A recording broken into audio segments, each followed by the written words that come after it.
സ്നേഹമില്ലാത്തതല്ല, സ്നേഹത്തിൻ്റെ ഭാഷ വശമില്ലാത്തതാണ് പല ബന്ധങ്ങളും ഇല്ലാതായി പോകുന്നതിൻ്റെ കാരണം. എന്താണ് ഈ സ്നേഹത്തിൻ്റെ ഭാഷ?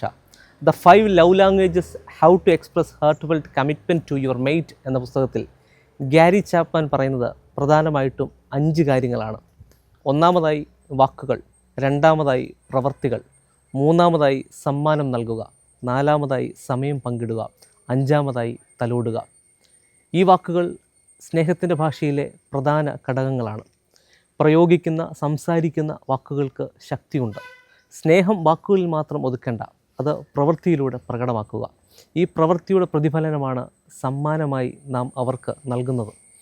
അടുത്തു വന്നിരുന്ന് സംസാരിക്കുന്ന അവസ്ഥ നമുക്കുണ്ടാവണം. പ്രിയപ്പെട്ടവരുമായിട്ട് ഒരുമിച്ചായിരിക്കാൻ നമ്മൾ സമയം കണ്ടെത്തണം. എന്ന് പറയുന്നതിൻ്റെ അർത്ഥം നാം അവരെ വിലമതിക്കുന്നു എന്നാണ്.